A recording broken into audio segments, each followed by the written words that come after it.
Welcome everyone to our webinar series for 2020.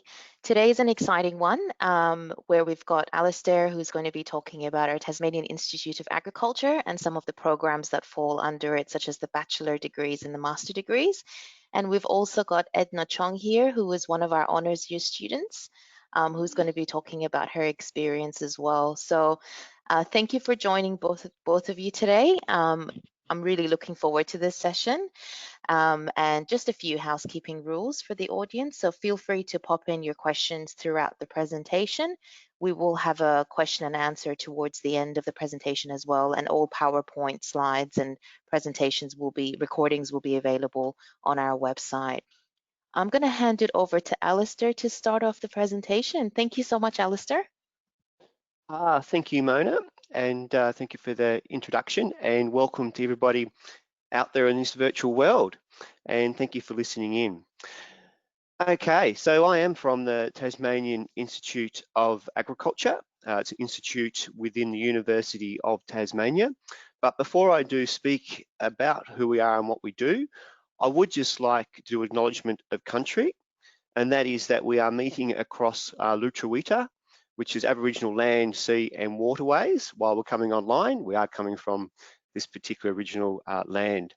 I acknowledge with deep respect the traditional owners of this land, the Palawa people, and I pay my respects to elders past and present and to the Aboriginal community that continue to care for country, and to acknowledge that. So thank you. And it is of keen interest that obviously when it comes to thinking about land, is that agriculture has a primary interest in it, in that it's about producing food and fibre and pharmaceuticals and other products from biological organisms that we as consumers, regardless of where we live in the world, utilise. So what is TIA, or who is TIA, the Tasmanian Institute of Agriculture, and what is our role at the University of Tasmania? Firstly, we are called an institute, and that is because we have a particular mandate. And that mandate is to do research predominantly for industry, both locally, nationally, and also globally. And it's seen as a point of strength or distinction at the University of Tasmania. But in addition to doing research, obviously we do a lot of education and training as well. And we have a number of offerings that I'll be presenting a little bit later today. But who we are essentially is a combination of why we are based at the university, I should say. We are a combination of work that we do for the state government. And so it is quite unique, and we have this really unique relationship between the state government, Department of Prime Ministries, and the University of Tasmania to do really applied research for the local industry, as I've mentioned, but we also have those strong global connections. So as part of that, we do have really good contacts and connections with industry and government. Now, this combination and our mandate has led us to have a very high ranking globally. So we are ranked, I think in one of the ranking systems, about 44th in the world, and that acknowledges the deep impact of what we actually do, both the high quality research and science, but also its impact, in other words, its application to actually industry as well. So within our institute, we would have more than 130 staff who represent a range of disciplines. So if you think about what agriculture entails, so it is about producing food and fibre and pharmaceuticals and other things from biological organisms. But essentially what we're doing is we're using the world's resources to produce those things. And when you stop and you think about, well, what are the sciences that are required to do that? Well, it requires things like understanding of microbiology. It requires understanding of entomology, which is about insects. It requires about, plant pathology. Just like we get sick, plants get sick, and they suffer from different viruses and diseases and the like. And so it's understanding those, being able to identify them and manage them. It's also about the soils that we use. So understanding what soil and the minerals and nutrients within it and how plants utilize that. And so I could continue to talk about this range of scientific disciplines, but as I hope you're getting a grasp of, is that there's a wide number or range of them that underpin what is about agriculture. So our 130 scientists, plus scientists, represent a wide range of disciplines with range of expertise, of course. And they support more than 100 postdoc or postgraduate, I should say, research candidates. They're people studying generally to their PhDs or what we call their doctorates. And agriculture encompasses everything from production, so utilising the world's resources, the water, the soil, and other things to produce the products that we are interested in. But it's also about the whole value chain. So it's all about how not just how we produce something, but all the way through to how the consumers want it presented to them. So when you or I go to the supermarket or to the shops, that we're buying the produce in a form that we want to. And that might be a ready-to-eat form, a pre-prepared form, or it might be in a very, what we call raw form. So it might be like apples or something that are fresh. And in all of this, we have to consider the social elements, the economic and environmental components, and all of those in a very sustainable way. So it is not just about studying them, but how they all things work together and ensure there's a high level of sustainability. And so within part of this, hopefully what you're starting to see is our strong connection to industry, the wide diversity of disciplines that feed into agriculture, and therefore the opportunities that represents to students, and in particular work placements. So students that would do our course and potentially work with or have a chance to work with industry or government and get that deep learning experience from that, and hopefully even some contacts for future employment. So given that within our institute, we have a mandate to do good science to support our industry and also to see it grow and to flourish. To achieve all that, we have a range of resources at our disposal. And I actually think this is quite unique when I compare what we have at our university to that of other universities that offer agricultural degrees. And that uniqueness is that we have this wide range of resources at our disposal. So I'm not sure if you've had the privilege of coming to Tasmania or visiting us here, but Tasmania is roughly the same size of Sri Lanka, or twice the size of the Netherlands, to give you an idea of the landmass size. So to get from one end of the island down here, near the base, to the top up here, it's about a 4-hour drive in a car, going about 100 kilometres an hour, to give you an idea of the distance. But these dot points here all reflect different facilities that we use within our institute to do research, but also to do teaching as well. So we have some commercial farms. So we have a commercial dairy farm up here on the far, what we call the far northwest coast, where we can see 1 and 2 labelled there. We have another farm, which is a vegetable research facility here. And again, we produce commercial crops there as well. We have another farm in here labelled 6 and another one down here labelled 7, just outside of Hobart. And these other points represent different laboratories and facilities that we have at our disposal to do all the things that we need to do. But Hobart, where we are primarily based, is down here in the south of the state, where you can see 7, 8, and 9. And that point 9 there represents the Sandy Bay campus, which is, well, near where I'm speaking. I'm speaking from home at the moment, but I'm only a couple of blocks away from the actual campus itself. So that's where we are located and where we do our teaching. So our teaching, what do we offer, and so what can students actually do with us? So there are a number of offerings. One of them is the Bachelor of Agricultural Science with Honours, which is what Edna is studying. And so Edna's here with us, and we'll speak a little bit later about her experience of studying with us. But it's a 4-year degree. And we've just put together a new curriculum for our 4-year degree. So we have this embedded honours, so you do 3 years, and in your 4th year, you do what we call honours. And that honours can take you either into a research stream or a professional stream. So in the research stream, you work one-on-one and do a research project with an academic staff member in an area of interest. And the professional stream is where you'll work on case studies from industry. And so it will help you or help students when it comes to gaining employment, but also what it means to be a professional within our particular industry. So they are the two possibilities within that 4th year. And while we are doing the actual course, there are 2 majors that students can choose. They can do both majors if they wish, or they can choose one or the other. And one of those is in crop science and plant health, and the other called sustainable agriculture. So in addition to having this 4-year embedded honours degree, and I've talked about the honours already, there is the potential to exit after year 3 if a student wishes to, and they'll come out with a Bachelor of Agricultural Science. But initially, they would enrol in a 4-year Bachelor of Agricultural Science with honours.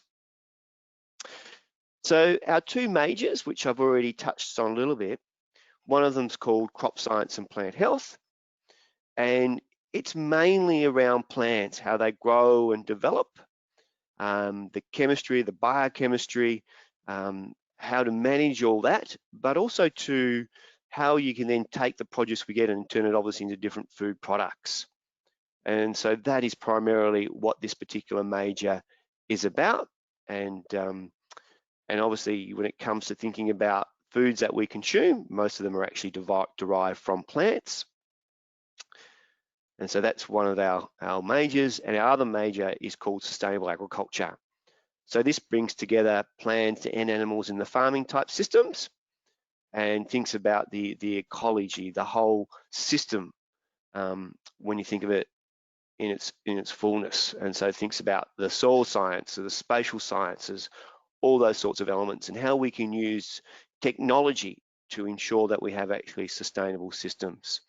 So they will be our 2 majors going forward into the future. And within our majors too, we do have this focus on ensuring financial sustainability, and so units that make sure that we're aware of that. So that really, I guess, encapsulates our 4-year agricultural science degree with honours. And the other offerings that we have fall within the Bachelor of Science. Now, the Bachelor of Science are 3-year degrees. And so students will do 8 units that align with a particular major. And so within our institute, we have 2 majors within the Bachelor of Science. One of those majors is called Food Innovation and Safety. And it's a new major that will be offering from next year.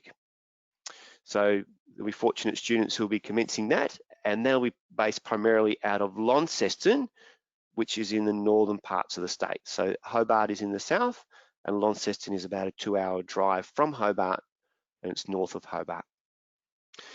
And its focus is mainly on the post-farm gate value adding. So it's a bit about how we turn different produce into different types of food. So what we can do to innovate, and that innovation may look at the health aspect of food. It may look at the convenience of food. It may look at the shelf life of food, so how we can enhance and increase that. But it also touches on or focuses in on the safety and quality of foods, which is fundamentally important.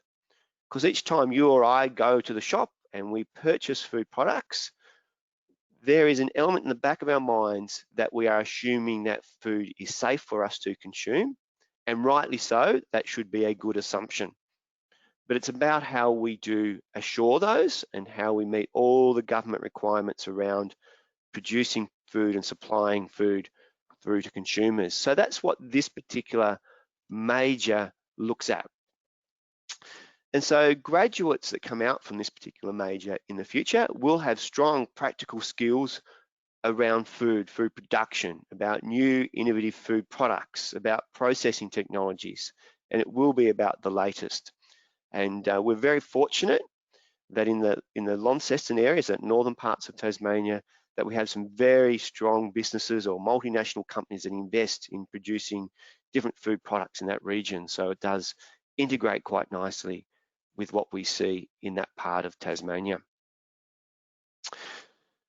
Oh, the other one I've noticed that isn't in this slideshow is we also have a major, and I do apologise for this, a major in microbiology inside the Bachelor of Science as well.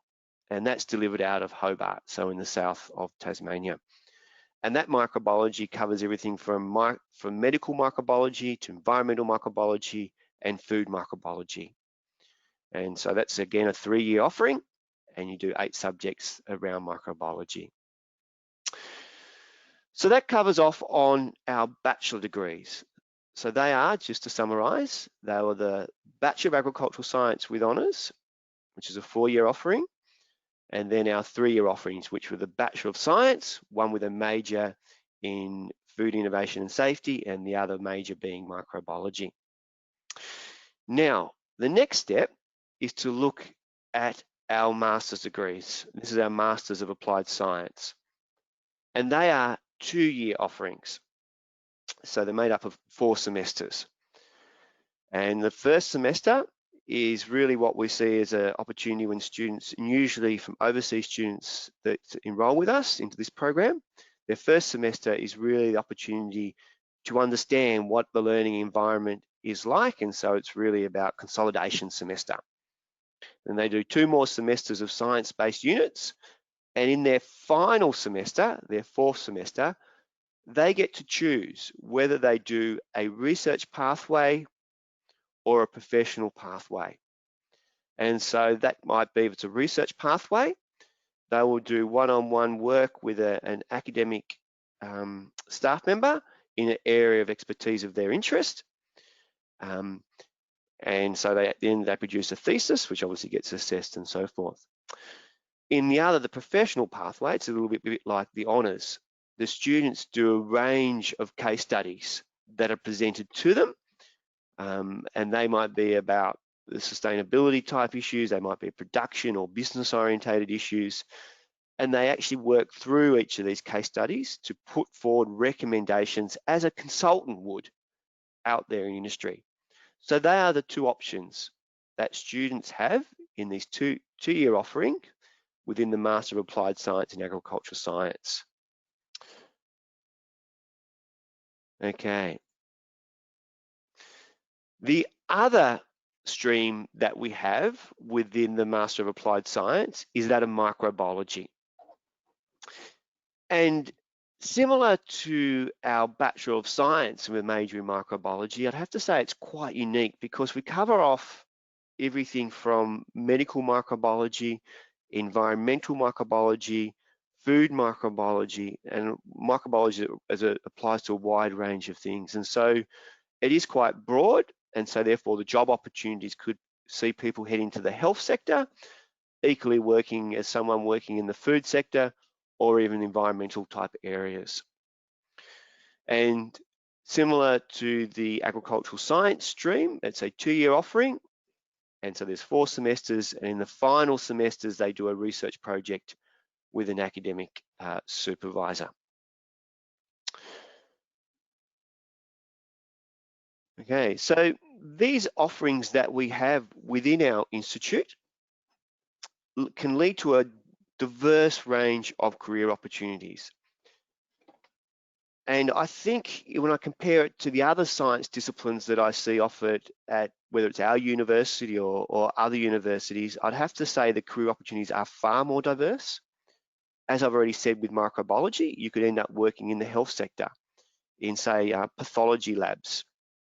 Or it might be that you're working as business, you might be working for banks, for example. So banks or financial institutions often employ some of our graduates from our agriculture programs.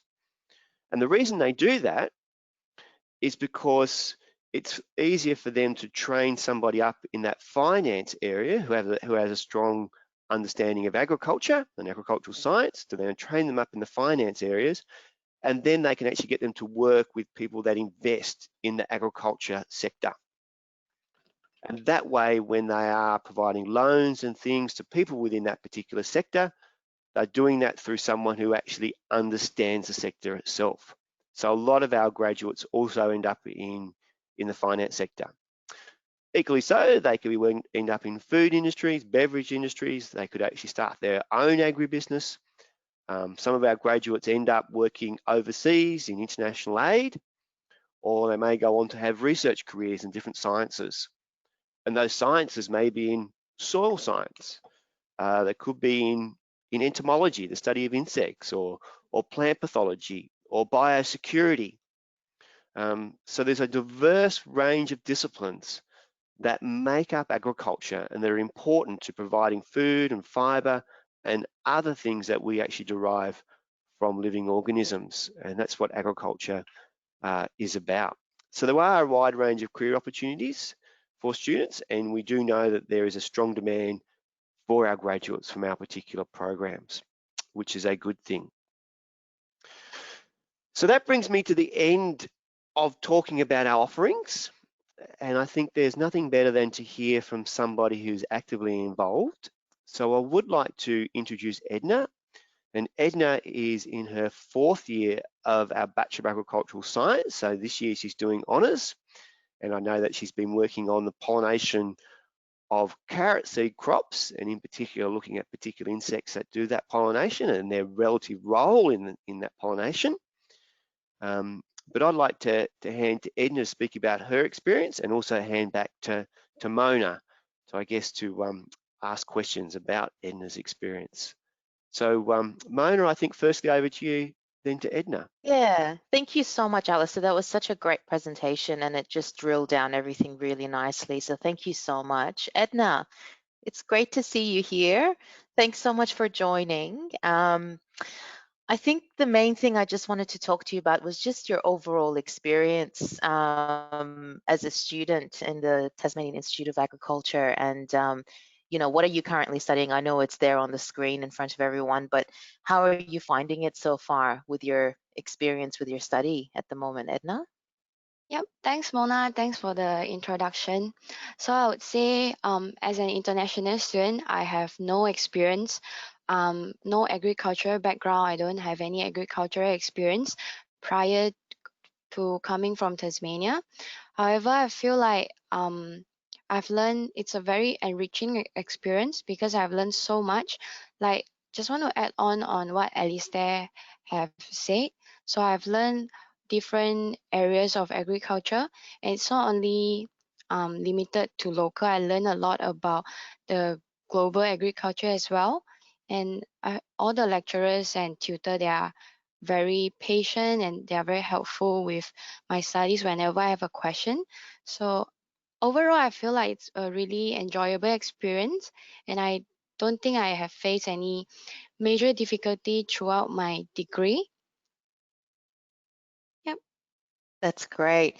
And Edna, so when I speak to students, usually when I'm at fairs, a lot of students have a different perception of what agriculture is as a degree.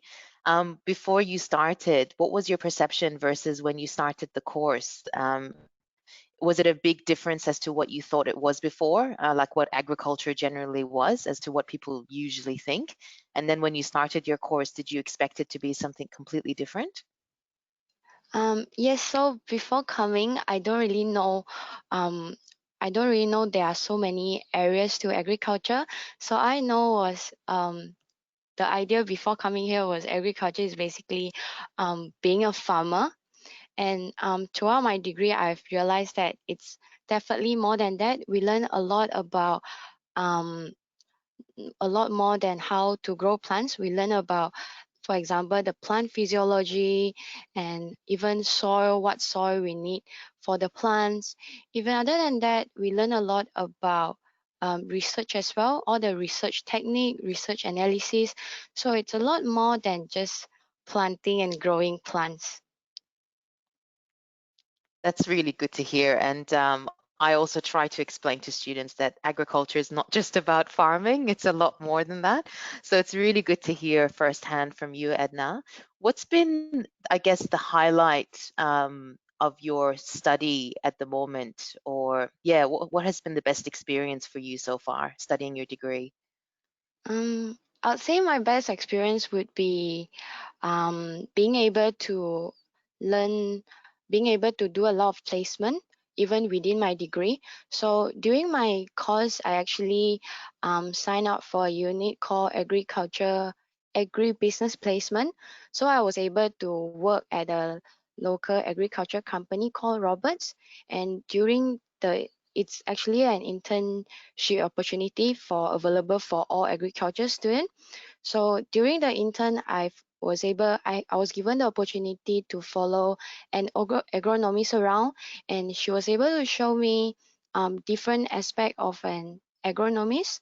So I was very grateful that I'm able to learn about the role of an agronomist and understand how they work even before I graduate from my degree. So this gives me sort of a wider perspective of what I would be able to do after I graduate from my degree. That's fantastic, and that's such good experience, I think, to have on your resume as well when you graduate. Employers generally like to see that. And just for the audience, as you can see, Edna's gone through an internship program. It is available for students. It's a matter of finding that interest and then going for it. So, Edna, do you take part in any other sort of clubs or societies as well as part of being a UTAS student, or was it just the internship program?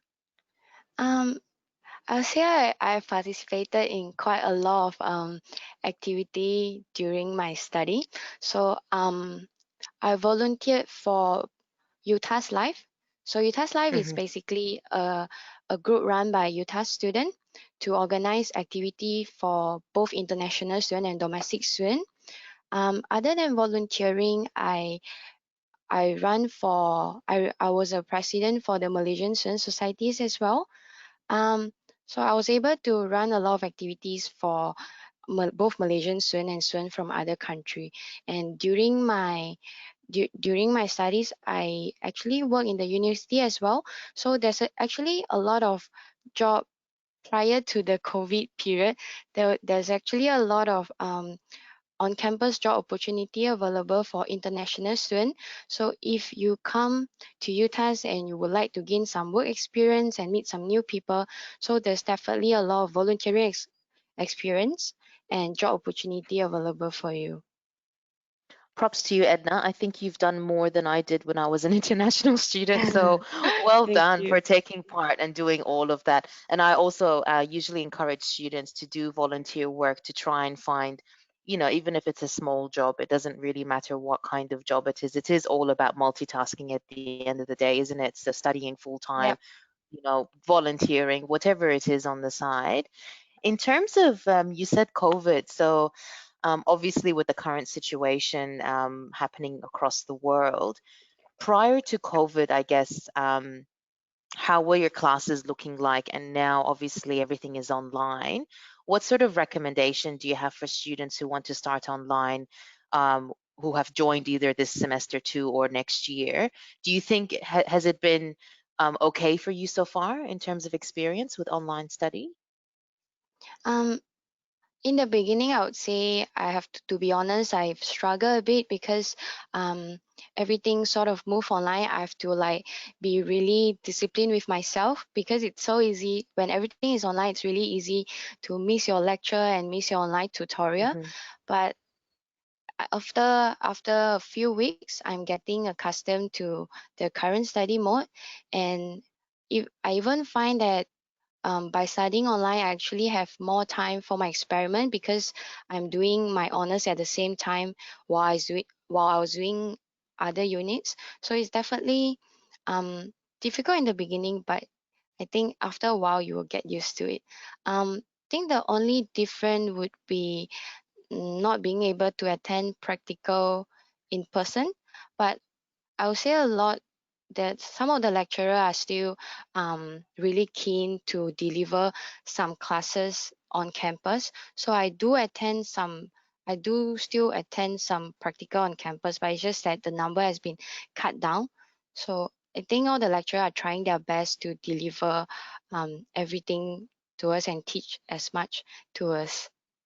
Yeah, and that's the thing, isn't it? All the lecturers and academics, they're doing their absolute best to make Yep. sure the student experience is there to some, at least to some sort of degree, even though everything is online, same with any other institution. So it's good to see that, you're honest about it. So in the beginning, and of course, people get used to it, usually in the beginning, things change and now you're adapting to it. So people adapt quite quickly, which is really good to see. In terms of your experience in Tasmania so far, overall, so I know you've been here your fifth year now. So how would you explain Tasmania to the audience? Sorry, Mona, Oh, I missed your question. oh, sorry, it might be my internet connection. Can you hear me now? Yep. How would you explain to the audience about your experience in Tasmania so far? I really love Tasmania. Before coming here, I have no idea how Tasmania is like. I'll say Tasmania is really different from where come from, Malaysia. It's cold and it has four seasons in Malaysia, while Malaysia has only like hot season. And it's a really good place to study because um there are so many things so many beautiful places to explore, and for example, Cradle Mountain is really a beautiful place, and it's also a must visit if you are able to come to Tasmania, come to UTAS to study in the future. And I think, given our geographic location as well, and studying, agriculture, do you find that it's pretty much like a natural laboratory for students, coming and studying agriculture? Yes, definitely. Because I have some friends studying agriculture in other parts of Australia, and for Hmm. them to go to field trips and for them to visit some industry, they have to like take such a long time to travel to those places. But for us, I I consider myself very lucky because we only have to travel less than 1 hour to go to um, go for site visit, go for field trips, and there's so many different site available for us. Yeah, and that's exactly right. We with 40% of our state being natural wilderness, I think it completely makes sense for students to come to Tasmania and do anything within agriculture in the Tasmanian Institute of Agriculture. So that's fantastic. The next question I had for you, Edna, is would you recommend your course to students at all? Or, there might be some students listening today where they're not sure whether they should go ahead with agriculture. What sort of recommendation or tips would you give them? Um, I would definitely recommend this course to students because it's not just about agriculture. You learn a lot about research. You learn a lot about industry, depending on what your interest is. And if you talk to a lecturer, most often than not, they will be able to give you some recommendation and some opinion about your pathway. So if you like agriculture and you like Australia, and if you're keen to explore and come to the UTAS to study, I highly recommend this course to students. Fantastic. And I think that was all. I was just lastly going to ask you, Edna, what's your future Yep. ambition after you finish your honors degree? So what's your plans afterwards? So after I finish my honors, I hope I'll be able to be a researcher in agriculture researcher. So I'm interested because I'm doing a lot of pollination work now. I hope I'll be able to extend that interest into my future research as well. That's amazing, and really looking forward to see your pathway after you finish, and hoping maybe one day come back and chat to you about how you went. And no, that's fantastic to see. So thank you so much, Edna, for this session. Thank you.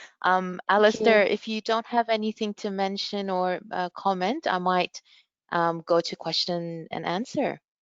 Yeah, there's probably only one thing I was going to Mhm. say, Mona, and I think Edna sort of touched on it a little bit, and that is around inside the institute is how we try to create really healthy communities among the students. So whether that's our bachelor, our masters, and staff, so as a whole, so that us as staff are very approachable, and so we encourage students to come and speak to us one-on-one. And also we hold lots of different events or activities. And they, for example, well, if it wasn't for COVID, we'd have a formal dinner, for an example, where we would celebrate those completing their degrees and have a fantastic night. But you know, it's an opportunity. Those sorts of activities are really important for creating really healthy communities and lifelong friends, which is very much a part of, you know, the privilege of being at university as well. And I noticed, and I've seen Edna actively involved in different student activities. So and it's good to see. And that's exactly right, Alistair. Even when I was a student, you know, I actually formed really close relationships with my tutors and lecturers and peer leaders along the way through all my 6 years of study. And I'm still in contact with all my lecturers and tutors. And pre-COVID, we used to have coffee catch-ups at uni. And, you know, so I think it just shows that the University of Tasmania is really community-based, and it's such a friendly community compared to mainland like Sydney, Melbourne. There's been a lot of students who were at UTAS, for example, and they moved to the mainland, and then eventually the next semester I saw them back to UTAS, and I was like, "What happened?" They're like, "No, it's a different experience here." So, you know, it is quite different. It's hard to explain how Tasmania is to students and to agents unless you come here. It's very different to Sydney and Melbourne, of course, but given our natural environment, it only makes sense, you know, because our focus is on blue and green sciences. So, and the Tasmanian Institute of Agriculture being 44th in the world, I mean, it's a no-brainer for students to come and study with us here. Thanks so much, Alistair and Edna. I might move on to questions if that's all right. So I can already see a couple of questions coming through. So Alistair Williams asked, can you please further explain about the Bachelor of Applied Science in Agricultural Business? They haven't specifically said what about, but yeah. Okay, yes. So we've historically or previously had a Bachelor of Applied Science with a major in agriculture and business. As of next year, we'll no longer be offering that.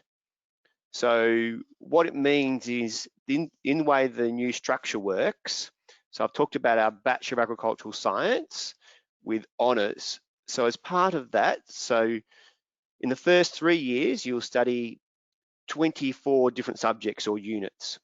8 of those are a major and 8 are a core, which leaves 8 units to which students can choose different topics.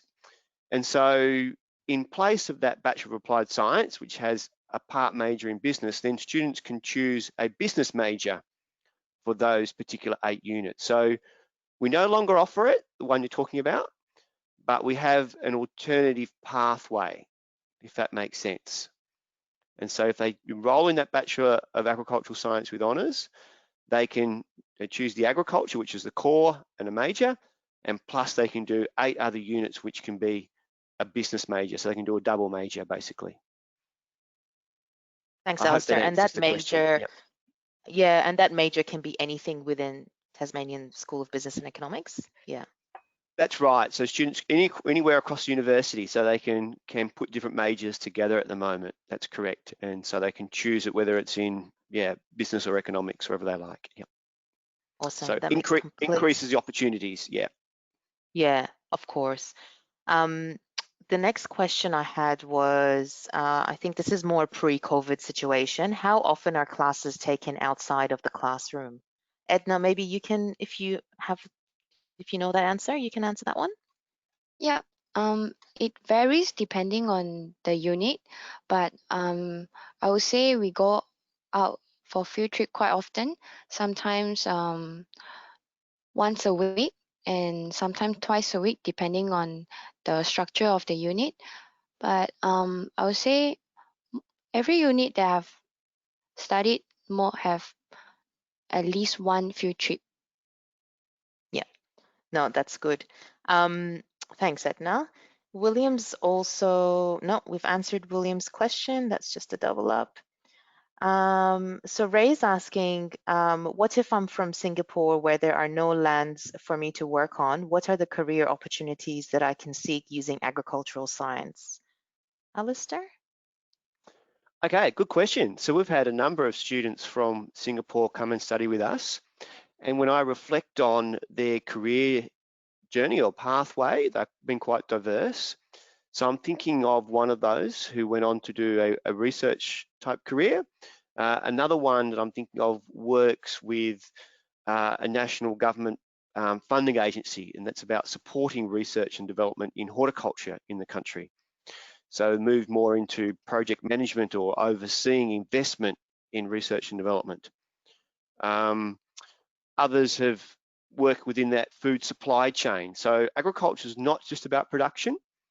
It's also about later on, how you might transform food or ensure food is safe for consumers. So anywhere along that supply chain, our students get employment. And that includes, I've already mentioned previously, with the banking sector, the finance sector, which is an area of interest or keen investment. Yep. Thanks, Alistair. I've got another question from Ray as well. So she hears that agriculture science graduate can also work with the airport authorities. How does that work? Yeah, so, well, it's really interesting talking about COVID times, where it's about how you minimize the virus being, I guess, transferred, moved around the planet within regions. And so often a way of stopping the virus, as we know, is about how we control our borders for COVID. And so that way of quarantine and everything that goes with it is how we control COVID in people. In the same way, all the food and fiber and things that we produce and we depend on, those living organisms also get sick. They also suffer from different diseases and viruses. So we have some of our graduates end up working closely with different ports, whether that be airports or shipping ports around quarantine, to ensure that we're not bringing in plant material or animal material that actually has diseases and viruses associated with them. So we don't want to be moving those around the world. And so we need specialists, people that can actually identify different species of insects and their impacts and whether they're actually dangerous or not. And there's 1 million species of insects in the world, approximately, and different viruses and plant diseases as well. So that biosecurity area is an area where our students potentially gain employment, and so they can be based at airports or shipping ports. Yeah. Thanks, Alistair. And yeah, Australia being so big on biosecurity and quarantine measures, it's definitely a great area to study, I think, if that's their general area of interest. I've got a question here from Jake Jaiki, which I can answer. So the question is there any scholarships available for international students looking to commence any of the agriculture courses with UTAS in 2021? So yes, there is. There's a 25% Tasmanian International Scholarship that students may be eligible for. And what we usually look at, the admissions team will look at your previous study. So if you're coming to do a bachelor degree in agricultural science, we'll look at your year 12 results, for example, or whatever your previous qualification was, as long as it was a minimum of 12 months full-time study. And it's also merit-based. So the admissions team will look at what grades you've scored overall. If you're a B+ average student and above, there's a high chance that you may be eligible to receive the 25% scholarship. And we've had this scholarship for a very, very long time. I should say colleges are currently looking at approving or continuing some of our college bursaries that's available on our website. So some of them are currently not available, but there's discussions being had in terms of, what other scholarships can be available for 2021. But the definite one is the 25% scholarship that's available at the moment for all students. It doesn't matter as well if you're starting online or anything like that. I've got a question here. I'm not sure, Edna, maybe you can answer this one because you've done an Yeah. internship program. How Mm. long the students can do internship during the course? That's from Michael. From my experience, the uni that I took, I was an intern for 2 weeks. But other than in-course experience, you can actually apply for another internship program, which is known as iPrep. So iPrep is specifically designed for international students, and if you take part in that, you can do your intern from a week to a month, so depending on your availabilities. But what I did was I worked with a salad farm for a month during summer. Amazing. Thank you so much, Edna. Alistair, I've got this question for you. So, usually, I mean, Tasmania is known for its agriculture and its everything related to the island, it being blue and green, and UTAS is very focused on that aspect.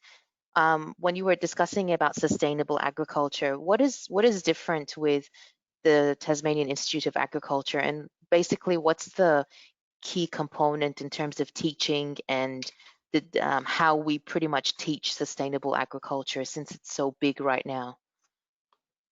Yeah, that's a good question, and it's a pretty big What makes us question and different, basically? broad question too. Yeah. So I want to highlight that when we teach about agricultural science, we're teaching a lot of the principles of science as it relates to different disciplines. So whether that be soil science, whether that be around plants, whether about insects, pathogens, or that's diseases and the like. So we teach a lot of the principles. And I'm saying that because when then it comes to its application, we think about what it means to be sustainable in any different setting. So in Tasmania, when we think about sustainability, it's thinking about the social elements of communities, it's thinking about financial sustainability, and importantly, it's thinking about environmental sustainability as well.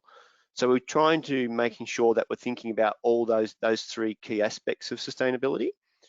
And so when we talk about sustainability, it is context specific. And so really it's its application of the principles. So the principles you learn from us, you can apply in Tasmania, but you should be able to apply anywhere around the world, because it is about how we use the resources that the world has to offer to produce different products that we as consumers utilize. I hope that answers Fantastic. the question. Yeah. Mm. Yeah, and it's such a great breakdown. It's usually when you speak about sustainability, people just have this general perception of sustainability being just this big thing, but people have difficulty trying to break down what that is. And I think that was Mm. such a clear breakdown. It can be environmental, it can be financial, um, you know, uh, other factors as well. So that's really good. Alistair, I had one last question. If there's no other questions coming through, I'll end it after this last question. So if students want to pretty much, for example, do PhD afterwards, Mm. and they're doing one of the Masters of Applied Sciences where there's the professional and research pathway, if a Mm. student picks the professional pathway, does that make them eligible to go into PhD afterwards, or do they have to pick the research pathway?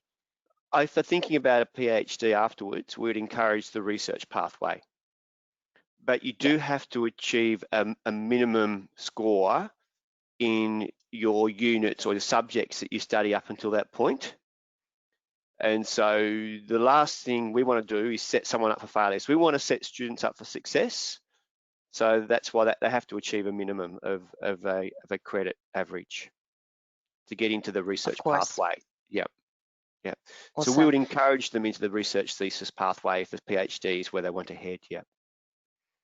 And this is going to be my last question because another one came in my head. So, Mm. what has there been any sort of groundbreaking research or any sort of recent research that the Tasmanian Institute of Agriculture has undertaken that's been profound in because we're such a research-led university? Is there any examples at the moment? Yeah, well, I can use examples from our institute. I'm happy to do that. So I'll pick on a few different areas. So one of those is in food microbiology. That is when we consume products, meat products, plant products, we assume it's safe for us. So we do a lot of work in understanding about different organisms which make us sick and how they grow on different products. And so a lot of the mathematical modeling around that, which we call predictive microbiology, we do a lot of that here. And so a lot of the models that come out then to how we export food products, for example, with meat products and other different products globally, and these are billions of dollars worth of industry products, a lot of those models were derived at University of Tasmania from staff based within our institute and applied. So that's thinking about, how you cool products, how you treat them, and all sorts of things around that to ensure their safety. It's about that sort of guarantee. That's an example. Some of the work that we're doing at the moment in other areas. So let's say in entomology is a good example. So we have some people looking at ways of understanding bee movement within orchards and other different systems that require pollination, and so introduction of the bees. And we've got these little microchips that you can put on the backs of bees to determine where they're headed. And so it's understanding beehive health inside a pollination system. We've got other examples in soils. So we've got some people that are involved in a national soil program, which looking at, and one of those I'm thinking on the top of my mind, is looking at being able to put detectors above soil, so you can actually like a nose above the soil, so you can actually pick up the different chemicals that are released, or what we call volatiles, into the air above the soil, and that would tell us something about the health of the soil. And so that's sort of innovative breaking ground as well. So in most of the areas that we do work, we're actually world leaders in a lot of different areas, definitely. And last year, one of our staff members, Professor Sergei Shabala, was named, I think it was Plant Scientist of the Year, and that's World Plant Scientist of the Year. So definitely, we definitely have world-leading researchers within our institute, and you can see the broad range of disciplines that they represent. That's so fascinating. I found that, yeah, completely fascinating. Thanks so much for sharing that, Alistair. And I mean, it correlates to us being 44th in the world when it comes to agriculture. So I would like to thank both of you. I don't see any more questions coming in. We can have 10 more minutes of our own time. Thank you so much, Alistair. Edna, for joining today. I really found it fascinating and amazing to hear your experience, Edna, and Alistair. The presentation has been fantastic. So I hope the audience found that useful. We will have a copy of this recording on our website, which will be shared with you if you've registered with us already. And the PowerPoint slides, of course, will be available as well. Thank you, Alistair and Edna. And everyone have a great night. Thank you. Excellent. Thanks, Mona, Thank and thank you, you. everybody. Okay, bye. Thanks, guys.